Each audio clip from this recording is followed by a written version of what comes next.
আসসালামু আলাইকুম। এই যে আমার ড্রাগন গাছে ফুল আসছে, তো অনেক পিঁপড়ে ধরছে, আর পিঁপড়ে ধরলে ড্রাগন ফল হয় না, সেজন্য ওষুধ দিয়ে দিতেছে চাঁদে। এটা তেমন ক্ষতিকারক ওষুধ না। কি খোঁচা দিছে ড্রাগন গাছে? ড্রাগন গাছে কিন্তু অনেক অনেক কাটা।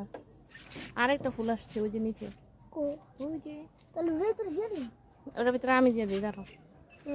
মাশাআল্লাহ, ফুলটা দেখে আমি অনেক অনেক খুশি। ফল হোক আর না হোক, এই ফুলটা হয়তো রাতে ফুটবো। তোমার কেমন লাগতেছে ফুল দেখে? অনেক ভালো লাগতেছে। মিষ্টি দাও নাই?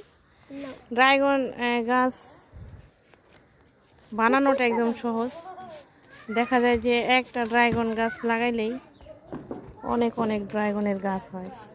তো স্প্রে দিয়ে দিতেছি, দেখি মাশাআল্লাহ হইতেও পারে, সমস্যা নাই। তো যাই হোক, আমার অনেকগুলি ড্রাগন গাছ হয়েছে। ড্রাগন ফল আমার তো এরকম একটা ভালো লাগে না, সেজন্য আমি বেশি আর গাছ বানাতে চাই না। এই যে চেরি ফল হয়েছে, দাও নাই পানি গাছের গোড়া, হালকা একটু দিছি, ওটা পানি দেওয়ার পড়ে না। ফল হয়েছে কিন্তু কাঁচা, বেশি ফল হয় না গাছটা। এবার পিঁপড়ার আক্রমণে পড়ছে। নিয়ে আসো।